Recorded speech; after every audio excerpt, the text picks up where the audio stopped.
오늘은 자유민주주의라는 말의 민낯과 말하자면 본색이죠. 본색에 대해서 해부를 하겠습니다. 그 말로만 보면은 자유도 있고 민주도 있으니까 아주 다 좋은 말만 모아놓은 것 같은데, 그래서 대중들은 그 말을 무비판적으로 따라서 하기를 좋아하는데요. 그 말을 선도적으로 앞에서 주장하는 사람들에게는 자기들 입속이라든가 민낯이 숨어 있다는 것을 제가 폭로를 하는 입장에서 그 사람들은 더 잘 알고 있어요. 대중들이 좋은 말만 모아놓은 것 같아서 무비판적으로 따라한다는 것을 잘 알고 있기 때문에, 알면서도 그렇게 입버릇처럼 먼저 떠들고 있다는 이야기는 일종의 사기성도 되죠. 그러면 먼저 민주주의란 말에 대해서 말하겠습니다. 민주주의란 말은 국민이 주인이다, 국민이 군주다. 그러니까 자유 정도가 아니라 주인이고 군주인데 무슨 자유 정도가 아니죠. 그러니까 민주주의란 말은 전혀 부족함이 없어요. 거기다 자유를 붙이고 하실 필요가 없죠. 그러면 그 앞에 자유민주주의랄 때 자유가 뭔 뜻이냐면은 사실은 자유방임주의라든가 자유주의라든가 신자유주의라든가 뭐 자본주의라든가 이런 것들의 그 자유주의인데요. 자유주의하고 민주주의를 합해서 자유민주주의라고 해요. 최근엔 자유주의가 신자유주의로 해서 출현했죠. 그러니까 1776년도에 애덤 스미스가 국부론이라는 책을 냈습니다.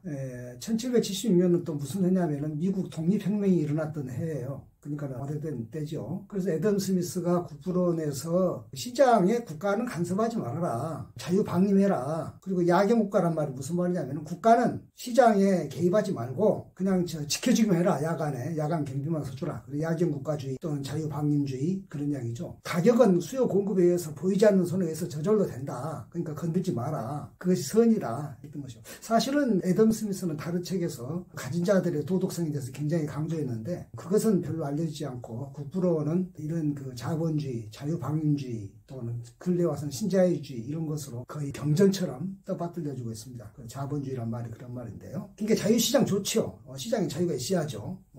국가가 개입하면 안 되죠. 간섭하면 안 되죠. 적어도 애덤 스미스가 국부론을 쓸 때는 자유가 최선이었습니다. 왜냐하면 그때는 지금 같은 민주주의가 성장한 것도 아니고, 알다시피 프랑스 혁명도 그 뒤에 일어난 거 아닙니까? 그러니까 자유가 얼마나 중요해요. 자유가 없으니까 자유가 중요하죠. 자유가 지금처럼 많을 땐 자유가 중요한 게 아니라 자유는 여러 가지 규제할 것들이 필요한 것이죠. 그러니까 자유가 극구선이라고 강조한 결과로 일어난 일들이 뭡니까? 우리는 그 미국 독립혁명으로 건국된 미국이 흑인 노예들을 사다가 부려먹었던 걸 잘 알고 있습니다. 인신매매죠. 노예시장이죠. 시장 자유잖아요. 뭐든지 국가가 간섭하면 안 된다고 했잖아요. 뭐든지 누가 관여하면 안 된다 했잖아요. 공급자와 수요자가 맞으면 되는 거 아니에요? 노예는 어때요? 노예 팔면 사고 파는데. 그 다음에 마약도 팔죠. 아편전쟁이 그거 아닙니까? 국가가 아편전쟁을 일으켰어요. 국가가 마약을 팔았어요. 그것도 선이에요. 왜? 사는 사람 있는데 파는 게 뭔 죄냐 이 말이죠. 성매매도 그렇습니다. 우리 너무나 잘 알고 있는 일본군 위안부 문제. 그 성노예죠. 그것도 필요한 사람이 있고 사는 사람이 있으니까. 저도 뭡니까? 위안부를 성노예라고 하면 싫어하고 그냥 자발적이한 매춘이다. 그게 자발적이한 매춘도 아니지만은 매춘이라고 그러면 선입니까? 그게 악이죠. 그러니까는 스미스가 국부론을 쓰고 자유방임주의를 내칠 때 자유와 지금 자유는 다르죠. 뭐든지 가능한 게 아니에요. 장기매매 하면 우리가 뭐 엄청나게 지옥을 연상하는 것인데, 장기매매가 나쁘다 마음으로 보면 노예시장보다 더 나쁠까요? 노예시장은 사람을 팔았잖아요. 그 사회 진화론으로 유명한, 사실은 그 다윈의 진화론은 사회 진화론하고는 상관이 없는 것인데 그렇게 포장을 해가지고, 그네들 유럽 사람들 뭐 됐습니까? 아프리카의 그 흑인들 어떤 여자 인간 동물원처럼 이렇게 전시했잖아요. 흑인 여자는 저렇게 생겼다라고. 그래서 다 구경했다는 거 아니에요? 입장료 내고. 그렇게 되면 안 되죠. 그러니까 자유시장이 뭐든지 좋은 곳이 있는 걸로 알았는데 그걸 잘할 때가 많다는 이야기죠. 대기업이 시장을 지배하면 어떤 일이 있습니까? 대기업이 시장 지배하면 왜? 내 자본 가지고 지배하는데 왜 그것을 타다냐? 그러면 어떻게 되겠습니까? 지금 예를 들어서 옛날에 동네 면 소재에 맞던 찐빵집 다 사라졌어요. 찐빵집이 아마 우리나라 면이 전체적으로 한 4,000개 되니까 찐빵집이 면 소재 한 개만 있었다 해도 4,000개 있었을 것이고, 5인 가족이라고 하면은 한 2만 명이 거기에 관련돼 있을 텐데, 뭐 지금 이름만 되면 알만한 제빵 회사들, 그것들이 뭐 동네 찐빵을 다 잡아먹고, 사실은 그때도 찐빵집 있었던 시절에도 케이크라든가 이런 것은 태극당이나 고려당이 있어가지고 그것도 필요한 대로 다 사다 쓰고 그랬어요. 근데 지금 태극당이나 고려당은 그냥 전설 속에 있고 대부분 이제 그네들도 변신했다든가 그렇게 해서 시장이 바뀌었잖아요. 그러니까 뭐냐면은 대기업이 시장에서 자유를 누리는 것은 필요한데 뭐든지가 아니라 그 업종 제한을 하는 거죠. 사실 지금도 그런 제한 두고 있는 업종이 많습니다. 전부 시장이 간섭하는 거죠. 국가가 마음대로 하는 게 아니고 그 시장 경제, 자유방임주의라는 것이 가장 극명하게 드러낸 것이 1차 대전 끝나고 나서 한국이니까 프랑스 연합국들이 독일에게 전쟁 배상금을 물렸어요. 막대한 전쟁 배상을 물렸는데 그 배상금을 두고 독일은 뭐 패전국이니까는 울며 겨자 먹기로 했는데 도대체 감당이 안 되는 거였죠. 그럴 때 영국의 경제학자 존 메이너드 케인즈가 그런 말을 했습니다. 이웃이 불행해지면 금방 나도 불행해진다. 그렇게 과중한 전쟁 배상금을 물리는 것은 잘한 일이 아니다. 그래서 어떻게 했습니까? 히틀러가 출연해서 제2차 대전을 일어난 겁니다. 히틀러가 뭐 독재자라고 하니까 히틀러가 무슨 뭐 쿠데타 해가지고 집권한 거 아니에요. 정상적인 선거로 집권한 것이죠. 그 뭐냐면은 독일이 워낙 과중한 전쟁 배상금을 견딜 수 없으니까 국제적으로 반감을 산 것이고 그 반감을 이용해서 히틀러가 정치적인 스타가 된 것이고 그래서 마침내 1939년에 2차 대전을 일으켰지 않습니까? 그보다 먼저 10년 전에 1929년에 미국의 대공황이 뭡니까? 자본주의의 뭐랄까 아주 끝장을 본 것이 아니에요. 그만큼 시장이 멋대로 자유가 느리면 그냥 좋기만 하는 것은 아니죠. 우리나라 근래 와가지고서 뭐 새 정부하고 지난 정부 사이에 원전 문제 가지고서 말이 많았는데 그 원전 문제를 간섭해가지고 원전을 폐기했다. 뭐 폐기한 것은 아직 없는데 폐기하기로 한 것은 있지만 실제로 폐기가 된 것은 없죠. 그런데 폐기했다라고 해가지고 새 정부가 뭐 원전 수출한답시고 여러 가지 또 반대로 했는데 이런 것은 원전을 간섭해서 폐기한다고 하거나 또는 반대로 그걸 뒤집거나 다 자유시장 경제하고는 다른 이야기죠. 다른 이야기인데 아무튼 자유민주주의란 말로 이렇게 계속 포장돼 가지고서 자유 좋죠. 말로만 하면 좋죠. 근데 그것이 아니라는 거죠. 그래서 이미 그 자본주의적 자유방임주의적 시장경제는 1929년 대공황, 1939년 2차 대전 발발 이런 것들로 인해가지고 이거 문제가 많구나. 그래서 바꿔서 들어선 게 케인주의라고 해가지고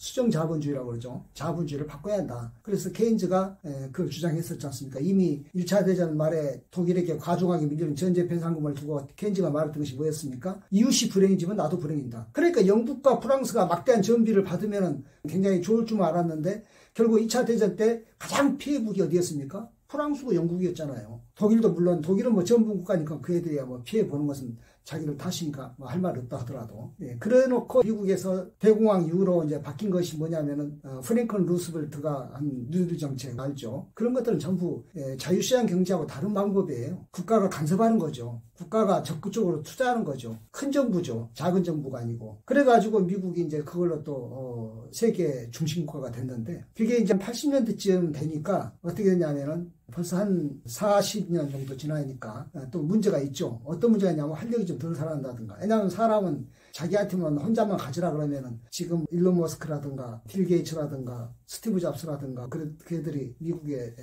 재벌이 된 것처럼 하는데 너무 그 시장에 국가가 개입하다 보면 그런 자발성이 떨어지지 않느냐. 그래가지고서 신자유주의가 나왔어요. 그게 이제 우리가 말해서 레이거노믹스라든가 대처리즘. 그러니까 미국은 레이건 대통령, 영국은 대처 수상의 대처리즘. 이런 걸로 이제 신자유주의가 나왔는데 그럼 신자유주의가 좋은 것이냐? 지금은 오히려 영미권에서는 또는 유럽에서는 사실상 그 폐기한 것인데 오히려 우리나라에는 21세기에 들어왔어요. 그때 노무현 정부 말이 있잖아요. 노무현 퇴임할 때 가장 후회하는 것이 뭔가 하면은 신자유주의적 경제를 받아들인 것이 후회스럽다. 되게 이제 뭐 비정규직이라든가 이런 게 다 그런 문제 아닙니까? 근데 그때 이제 세대들, 요새 말로 미국 하버드 키즈들, 이런 애들이 신자유주의 맹신자가 돼가지고 자유민주주의를 선창하면서 장애자 협회하고 앙숙이 된다든가 젠더 갈등을 키워가지고서 뭐 그때 30대들 남녀로 분리한다든가 갈라치기 한다든가 이런 것들로 이용되고 있는데 자유민주주의란 말은요 그런 음모를 숨기고 있기 때문에 우리가 쓸 필요도 없고 써서도 안 됩니다. 왜냐하면은 민주주의는 처음에 말한 대로 국민이 주인이고 국민이 군주다 이거예요. 그러니까 자유 정도가 아니라 그보다 더한 것도 향유한 것이에요. 원래 민주란 말은 무슨 말이냐면은 그 말은 서양에서는 자유민과 노예로 갈렸었고 동양에서는 민, 양인이고 민은 천민이라 할 때 백성민자는 이 간자, 앞에 눈목변 띄고 뒤에 있으면 그게 간자인데 거기 이렇게 화살로 눈을 뚫어버려서 노예는 눈을 뚫어야 도망을 못 가니까 그게 민자예요. 근데 그런 민이 인도 아닌 민이 주인이고 군주라는 것이 민주주의예요. 그러니까 그보다 더 좋은 것도 없죠. 그리고 서양에서 자유인이라는 것 아닌 것이 노예가 민이죠. 서양은. 노예가 민인데 그 노예가 주인이고 노예가 군주니까 거기다 자유를 떠붙일 필요는 없죠. 사실은 그 민자하고 인자가 차이가 있는데요. 농민, 어민, 빈민 다 이러죠. 피난민 이런 식으로. 그런데 인자는 보면 정치가, 실업가 또는 뭐 정치인 또는 실업인 이런 식으로. 인자는 이제 좀 괜찮은 직업, 민자는 농민, 어민 뭐 이렇듯이 약간 격이 낮아 보이는 직업 이렇게 붙였던 것도 그 인자와 민자의 차이인데, 어떻든 그 민자를 우리가 주인이고 군주라는데, 민주주의보다 더 좋은 말이 어디 있습니까? 자유보다 훨씬 낫죠. 자유민주주의란 말이 무슨 괜찮은 수령이고 자유를 붙여야만 아주 좋은 민주주의일 것 같은 그런 착각. 대중들은 그걸 착각을 주의해야 돼요. 그거를 앞에서 말한 사람이 본색을 숨기고 계속 그 말을 퍼뜨리고 있다는 것을 염두에 둬야 됩니다. 우리는 그런 의도를 알면은 달을 가리키는 손가락을 보지 말아야겠는데, 나는 말합니다. 손가락도 보지 말아야 되지만은, 달도 보지 말아야 되지만은, 누구를 봐냐? 가리키는 그놈을 보란 얘기예요. 달을 가리키면 손가락을 왜 보느냐? 달을 보지. 그것도 착각이란 얘기죠. 그거를 가리키고 있는 그놈 속을 보란 얘기죠. 자유민주주의란 말은 그 속이 숨어 있습니다. 자유민주주의란 달은 달이 아닌, 거기를 가리키는 그 손가락도 아닌 그 손가락의 주인, 바로 그 사람의 시커먼 입속에 숨어 있기 때문에 그렇게 좋은 말은 아니다.